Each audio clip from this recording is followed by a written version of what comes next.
We must prepare for new attack vectors like AI-driven social engineering as well as data poisoning, because with the new regulations coming in specifically focused towards AI, they would require the outcomes to not only be accurate, but also be transparent, being able to actually explain. They need to be explainable outcomes. So if your AI is a black box, then the regulators are going to treat it as a black mark as well, which actually you don't want. I would say that browsers are the new operating system for many organizations. In the environment that I'm working in, we tackle this with a layered approach through policy extensions, continuous user awareness, and also modern browser security tools. So I joined this organization because I really wanted to move from actually talking about diversity to making a difference in practice. And it's not just about increasing numbers, but it's about creating an ecosystem where only women, but people from diverse backgrounds actually feel that they belong, they can lead, and they can help in shaping the future of cybersecurity.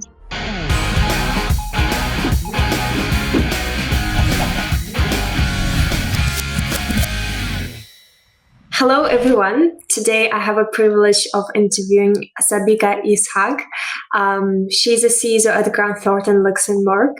And Sabika's experience starts from her early days in the United Nations to advising major corporations across Europe.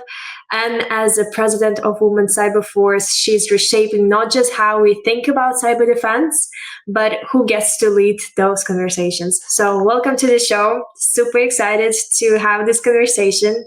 And maybe something we can kickstart from is maybe you can tell us a little bit more about working at the United Nations to becoming cyber leader you are today. How did it all start? Well, first of all, thank you very much for the invitation, Aleksandra. I'm super excited to actually talk about not only my journey, but also some of the diversity work that not only me, but my colleagues here in Europe are undertaking.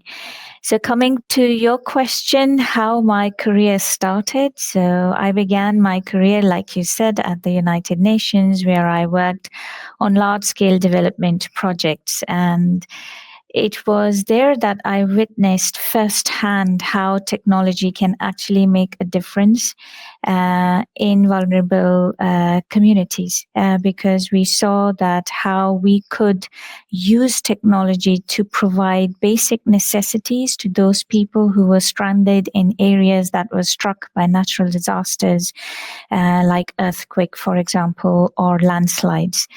And there we used drones to provide basic necessities to vulnerable communities that were stranded.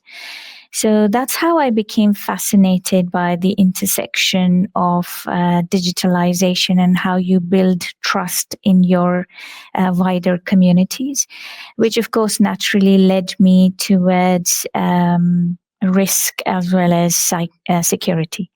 And then I transitioned from that development sector to the private sector. And when I transitioned, I deliberately built my experience in not only governance and risk, but eventually I specialized in focusing the technical bridging technical resilience with human factors, because cybersecurity should be human-centric, and this is something that we tend to forget when we are implementing and deploying certain tools or security controls.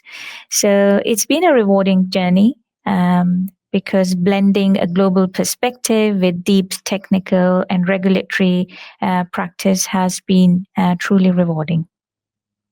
It's an amazing journey that you went through, and I just want to really pinpoint on that word that you focus on, human-centric security. What does it mean for you, and what are some qualities that you would say can define the human-centric security?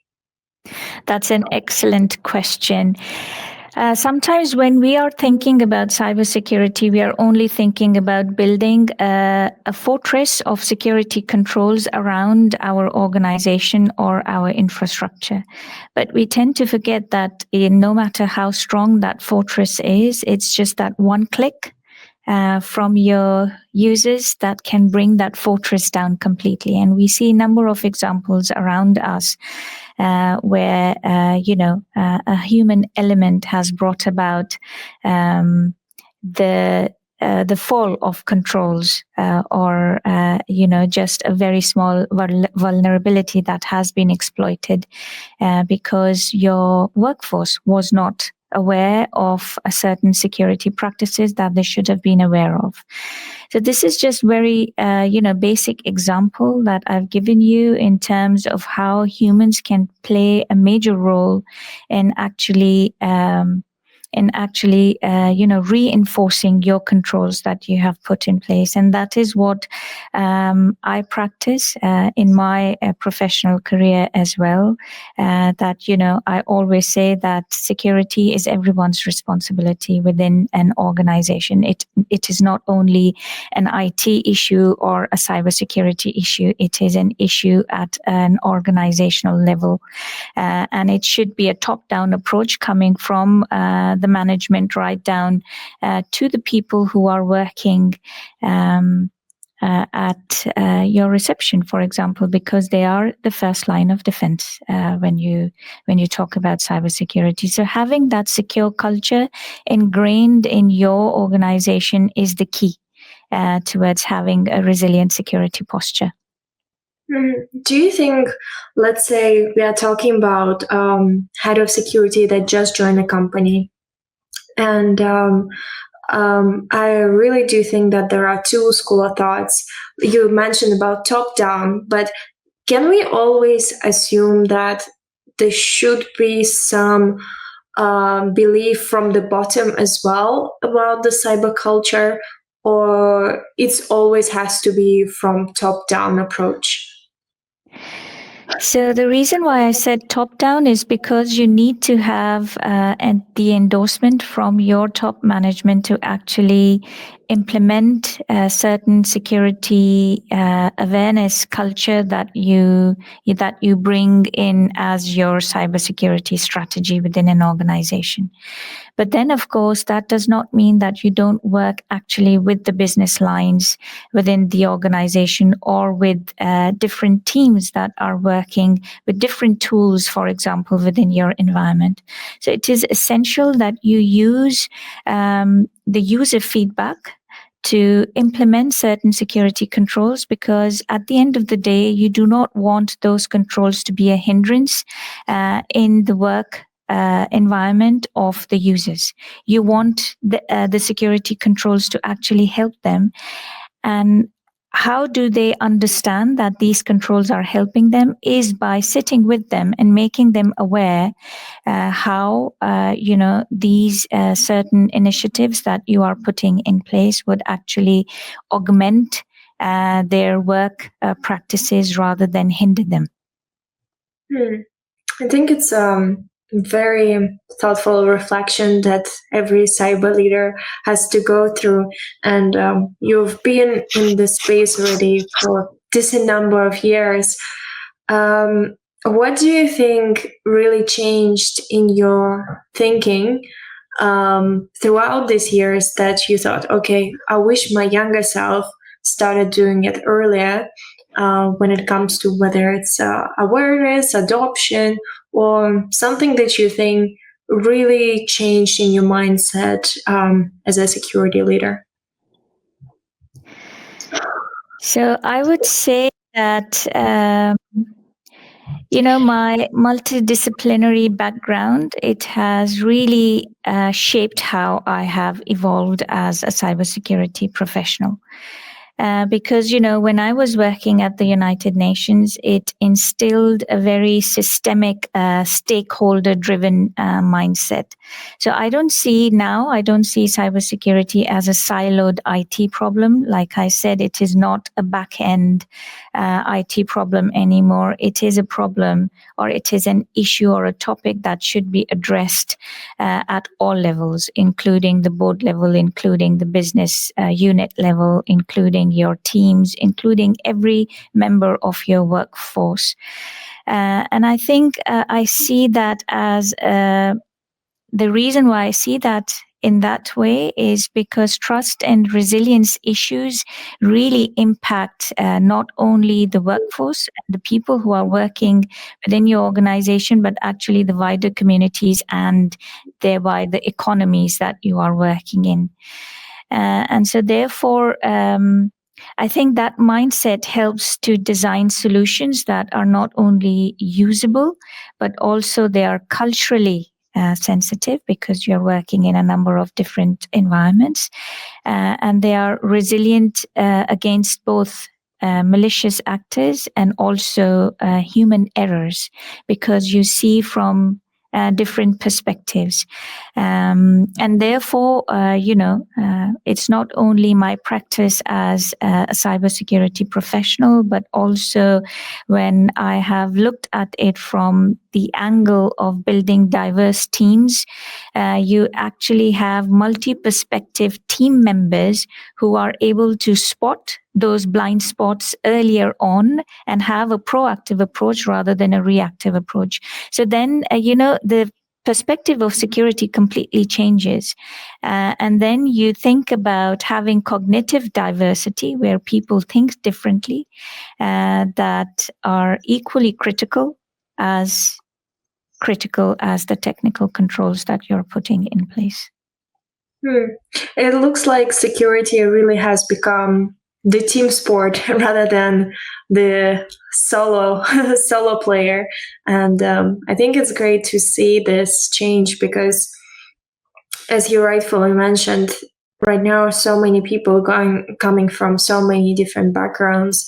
I'm sure it gives such an edge to start to think as an attacker because they also come from all the different backgrounds. But now, at your role as a CISO at Grant Thornton, maybe tell us a little bit more about sort of challenges that you're facing, that, let's say, different organizations in different industries don't necessarily dive deeper into, and they are more unique to where you are right now. Okay, that's a good question. So at Grant Thornton, I am wearing different hats. I am, yes, I'm the CISO, and I'm also heading their cybersecurity practice that offers services to our clients and partners here in Luxembourg. So yes, of course, as the head of information security, I am responsible for safeguarding the firm's information assets, safeguarding, but also, strengthening the trust with our clients. And I think that is one of the most important aspects when you talk about digitalization and resilience and trust. So the reason why I say that is because the environment that Grant Thornton in Luxembourg works at is very unique because we operate in a highly regulated financial center, and therefore our services span from audit, advisory, tax, as well as technology. So security is, it should be robust and yet adaptable, because since we are in a regulatory environment, one of the key challenges is to enable secure digital transformation, but also keeping pace with the fast emerging regulations that we see in this regulated environment. So that is one challenge that I see. And another one is maintaining, like I said, strong human-centric security awareness across diverse teams that we have to work with, who may have different levels of awareness when it comes to information security and cybersecurity. And we are also investing heavily in secure by design principles. And of course, with the new technology coming in, not actually the new technology, but the AI revolution is already here. It's not coming. So we are bracing ourselves for the impact of AI in the professional services. And while we are on the topic of AI, for such a large organization, what do you think are some of the hurdles, and how do you advise large organizations adapt to this new revolution that we're going through? AI is something that should not be taken as a threat. Definitely not. It is here to actually augment our work practices and our operations. And if we see that, then the key takeaway would be that, AI amplifies both opportunity and risk at scale as well as speed. So for larger organizations, the security leaders need to firstly understand how AI is being integrated into their workflows, not just as a threat, but also as a productive tool, for example. Secondly, they need to, and more importantly, they need to establish governance frameworks for AI usage. So that would include ethical guidelines and also continuous model evaluation as this technology is going to progress in the future. And because, data is the new risk capital, in my opinion. We have to really continuously evaluate our AI models that are being implemented within our workflows. And last but not least, we must prepare for new attack vectors like AI-driven social engineering, as well as data poisoning, for example. So thereby, I feel that in organizations, in larger as well as small organizations, it should be AI security isn't just about securing models that you put in place, but it is also about securing the entire data pipeline and ensuring that there is transparency in decision making, because with the new regulations coming in specifically focused towards AI, they would require the outcomes to not only be accurate but also be transparent and being able to actually explain. They need to be explainable outcomes. So if your AI is a black box, then the regulators are going to treat it as a black mark as well, which actually you don't want. But if you make your AI as trusted and explainable, then it's a game changer altogether, because then it is not only analyzing your workflows, your operations, your data, but it is also actually implementing those controls and augmenting your work like you would like it to do.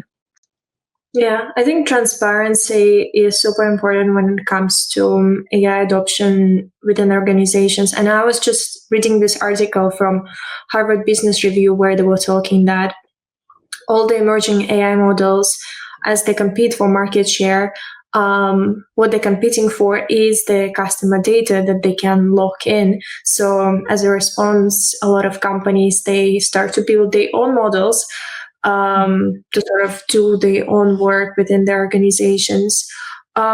Where do you see, how soon do you think at organizations similar size, not necessarily Grant Thornton, but similar size, that this is something that actually will take place versus continuing using publicly available models?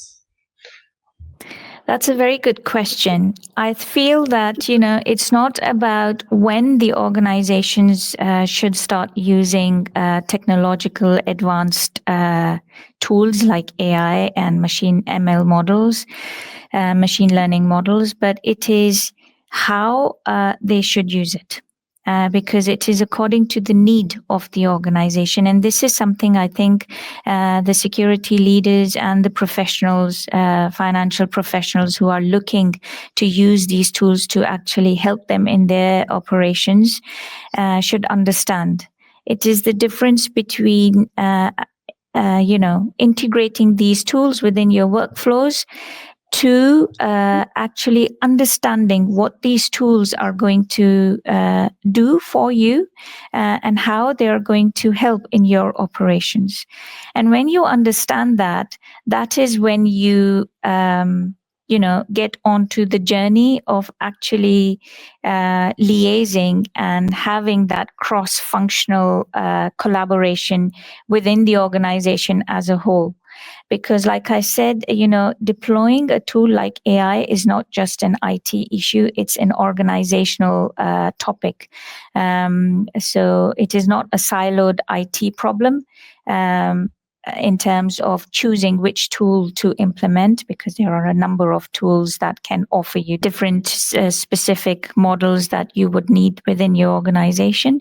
But it is about choosing the right one for your environment, for your work practices, for your workflows. So therefore, I think, so for example, if we look at retail, let's look at retail, which is very different to Grant Thornton. If we look at retail, we see that hyper-personalization is the way forward. And they use AI specifically for that, because where they are using AI to actually defend them from, rising risks, they are using the same models actually to act as their best friend, because those AI models know exactly what you want, when you want it, and even before you know that you need it. And so it's through these hyper-personalization models, through these ML machine learning models that are being deployed in the retail sector, organizations are actually taking a step ahead in terms of retaining that customer trust and customer loyalty through making these models, increasingly ingrained in their workflow. So it really depends on the sector that you are working in. And if you understand what your needs are, you are able to deploy the correct model for yourselves. Yeah, I really love this example. Retail industry can really teach even the most tech companies about adaptability and actually, automate what's safe and own what's sensitive. And as so many AI models right now accessed via the browser, and a lot of the workforce today spends so much time doing the work on the browser. Being a CISO of such a large organization, how do you handle the risk of browser-based threats, such as malicious extensions, phishing pages? I mean, there are so many to list, but what's your take on that? I would say that browsers are the new operating system for many organizations. So in the environment that I'm working in, we tackle this with a layered approach through, policy extensions, continuous user awareness, and also modern browser security tools. I do remember having a demo from SquareX, which is actually a fantastic tool that includes, it includes managed browser isolation and real-time phishing detection. So, and equally importantly, it also allows you to monitor behavior. To catch anomalies early. And this is what, this is why I say that browsers are the new operating system for organizations. And therefore, we work very closely with our digital workplace and tools like these to ensure that security doesn't break the workflows, but actually it enables productivity rather than hindering it. But this is how we work with browser security and the modern threats that it brings with it. Yeah, I think user experience has to come as the first priority, because with so many activities, this is the last thing that you want to hinder, is how your people actually go about doing work. So what do you think, how do you find this balance between keeping it so user friendly, but at the same time keeping it secure? Because you don't want it to make it too user friendly. Otherwise, it just means there are not enough controls in place. Yeah, I would say it is an art as well as a science. And the reason why I say that is because, of course, overly restrictive controls can backfire, like you said, and people can find workarounds that leads to shadow IT, and we don't want that. So actually, we involve users early when designing controls or implementing new tools or new browser control strategies by piloting these new solutions with power users that we have. And then we prioritize frictionless security. So, for example, like if you want to implement passwordless authentication or automated compliance checks within the browser detection, then the goal is really to make security the easiest way rather than the difficult way. So this is why I said that it is an art as well as a science. You have to bring the users within the decision-making process right from the beginning, and then you buy in from them. No, that's awesome. I wonder how many organizations actually do that, because they would typically say, hey, I bought this, use this. Do you I know it might be different from so many industries. I mean, you can't really generalize. But do you see is as the practice that a lot of companies do? Because I personally haven't heard many security teams actually doing it. That is a very good question. But I think, like I said in the beginning, it really depends on what kind of environment your organization is working in. If your organization is working in a regulated environment, then of course, you do have to implement certain controls and certain tools. But then at the same time, like I said, it has to be human centric, and there has to be a mindset shift if you want to bring in human centric security. So whether you are working in a highly regulated environment where, like you said, you just be the policeman and you say, okay, I have to put this security control in place, and you have to take it, whether you like it or you don't. And whether you are in not a very heavily regulated or environment, but in both environments, bringing the human element is extremely important. And I do see that there are organizations that are slowly shifting towards this human-centric security, because that is the future. When we look at different technological advancements that we see, when we look at different threat actors that are working with this technology, then we have to bring in our workforce as being, the strongest link in our security practices rather than the weakest link.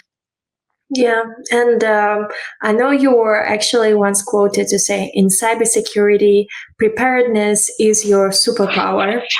Why do you say so? And what are any sort of past incidents or you heard of that made you realize this? Well, I said that because security, there is no perfect security that exists. There is no 100% security. But being prepared through, for example, solid crisis management practices that you have, or realistic incident response drills, and especially clear communication lines, makes you resilient when, and not if, but when things go wrong. So you have to be proactive rather than reactive. And that is why, earlier in my career, I led a response to a ransomware attack incident, and we recovered quite quickly because we had practiced that scenario. That experience actually cemented my belief that when you are prepared, then you actually respond with a calm demeanor and protect the trust with your clients as well as your workforce, even if you are in a chaotic situation. So that is why, for me, preparedness is your superpower. At the end of the day, when it comes to cybersecurity, because being proactive is the key rather than reactive in scenarios where you are confronted with the ever evolving threat landscape because of the new technologies coming in that are not only being used to actually protect you and help you with your workflow, but they are also being used by the underground ecosystem of cyber criminals as well. And they are using it at a speed and scale that are faster than than the speed that organizations are actually implementing it. Yeah, I mean, even as we're speaking, and you talk so calmly about, being prepared and everything, it just makes me feel like you can throw Sabika into any water and you will still be able to surface through all of the cyber threats. And I think it's such an amazing quality to have, because the last thing you want to be in like worst case scenario situation is to be vulnerable. And as a leader, you have to show that I'm able to handle this risk, I'm able to handle the situation, and communicate it to your stakeholders. So I think it's such an amazing quality to have. I know you're also the president of Women in Cyberforce in Luxembourg. So maybe tell us a little bit more about this initiative and why you decided to join it. Yes, thank you very much. That is a topic that is very close to my heart. So thank you for asking that question. Women Cyberforce is a non-for-profit community which is dedicated to empowering and elevating diversity within cybersecurity. It's not only women, but people from different diverse backgrounds that we encourage to come to this particular field. And actually, the mandate was provided by the Women for Cyber foundation that sits in Brussels under the European Parliament. And so we focus on skill development through different workshops. We offer mentorship programs, thought leadership, and also policy dialogue. But we also partner with educational institutes because it is very important to actually bring this awareness right from the beginning at the school and university level. And then, of course, we liaise with different businesses within the cybersecurity community to tackle the gender gap earlier on. So I joined this organization because I really wanted to move from actually talking about diversity to making a difference in practice. And it's not just about increasing numbers, but it's about creating an ecosystem where not only women, but people from diverse backgrounds actually feel that they belong, they can lead, and they can help in shaping the future of cybersecurity. And seeing young girls and boys and feeling inspired to pursue a career in cyber really makes every effort worthwhile when working in this particular community. That's amazing. I think at the end of the day, criminals and cyber attackers, they never discriminate who they target as long as they can get some incentive from them, and I think it should be the same for defenders. We should be a very diverse group to be able to tackle the modern cyber threats. But what are some barriers that you think still exist in 2025 for women in cybersecurity? I would say the confidence gap and the imposter syndrome that most of the women actually still see. And these are persistent barriers, not only in 2025, but these are persistent barriers that I see. And many women still feel the need to actually prove themselves twice as much, especially in technical or leadership roles. But having said that, perceptions are changing because, in my career, I've always had mentors who have been my male colleagues, and they have really encouraged me in terms of upskilling myself and climbing up the ladder of my career. But one of my favorite moments remains when one of my colleagues came to me and he told me that he encouraged actually his daughter to join our student cyber workshop because he said that cybersecurity as a career is for everyone. And so, these are these small wins that can have a ripple and onwards effect, which really, encourages and helps to actually build that confidence that breaks these barriers for the future generations.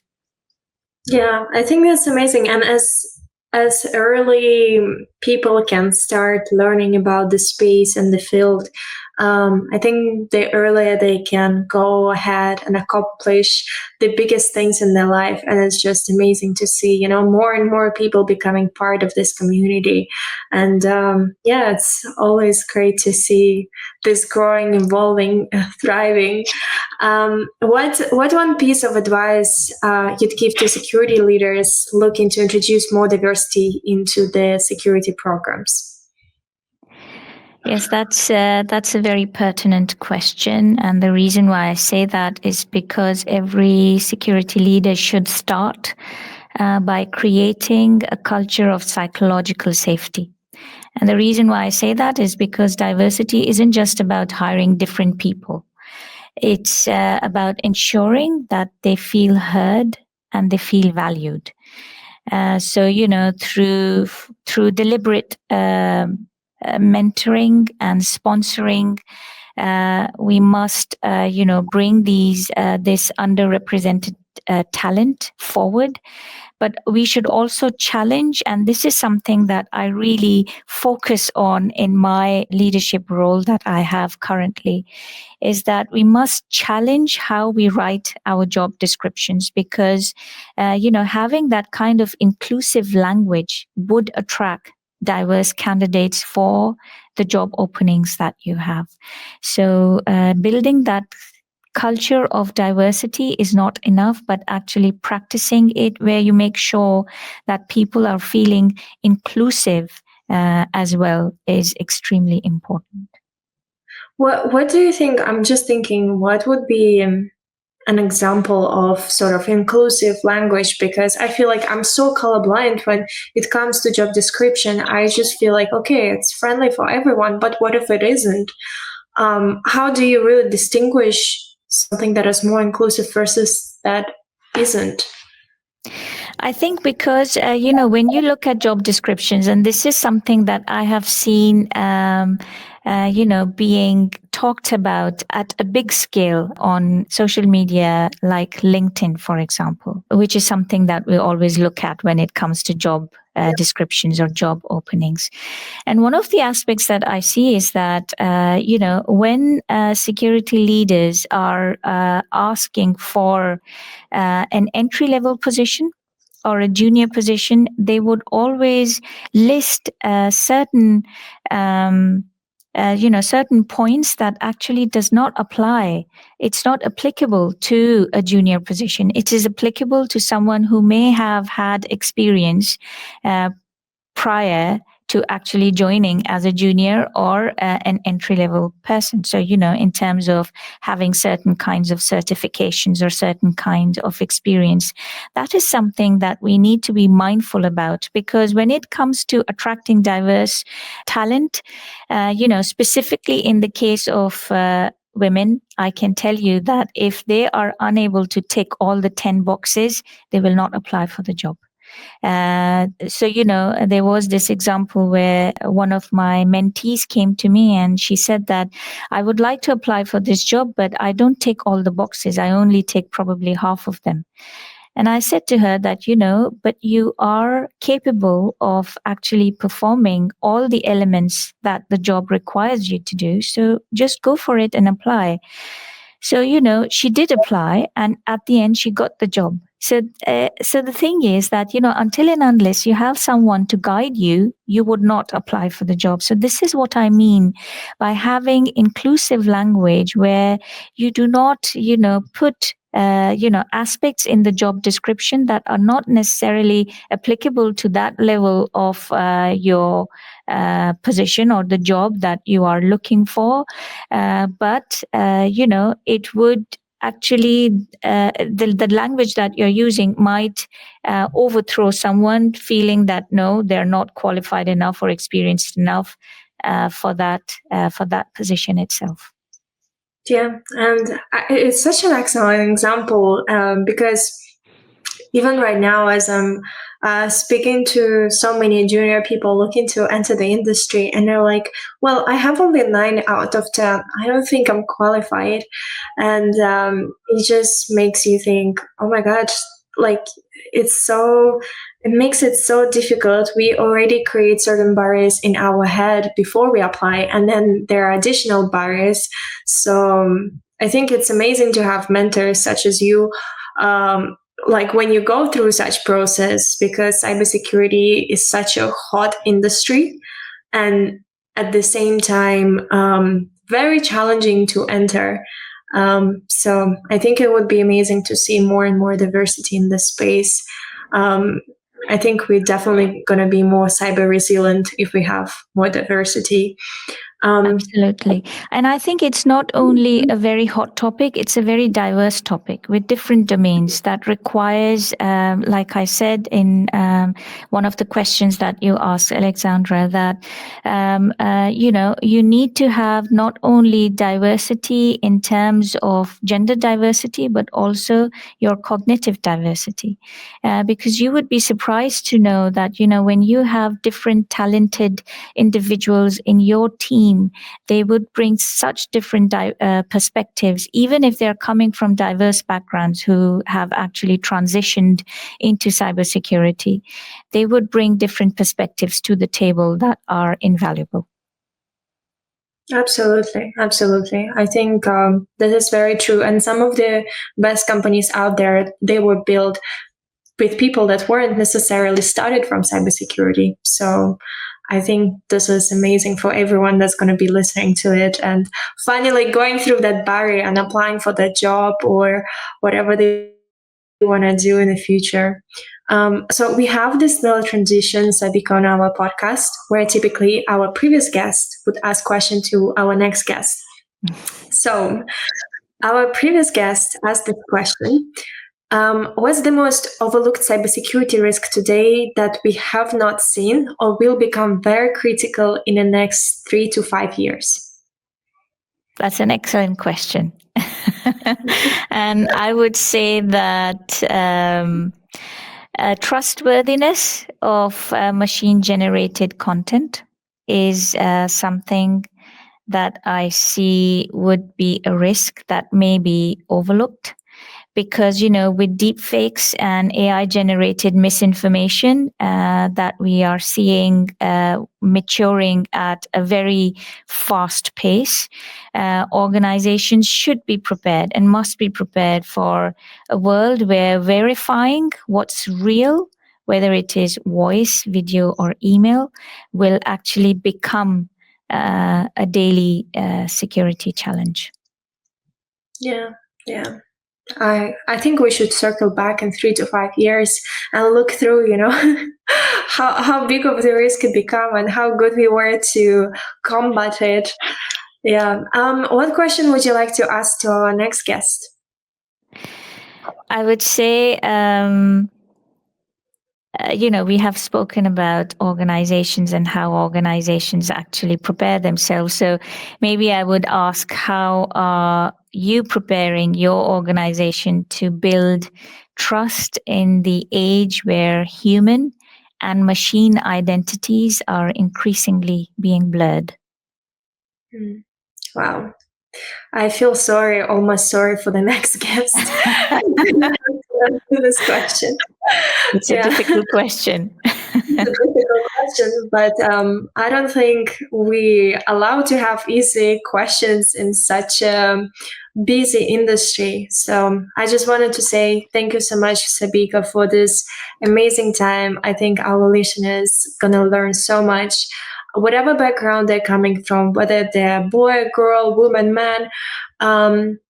There is always so much to learn in this space, and whether you're in a small company, big company, whether you're thinking to adopt AI, you should really think how it's going to answer your use case, your industry. And it's just, you have to be adaptable in this new age and space. And I think this conversation is just a great example of how you can lead and be such a strong leader. And as you rightfully mentioned, preparedness is your superpower. So it's been amazing, Sabika. Thank you so much for your time. Thank you very much, Aleksandra. It's been a pleasure talking to you. Thank you.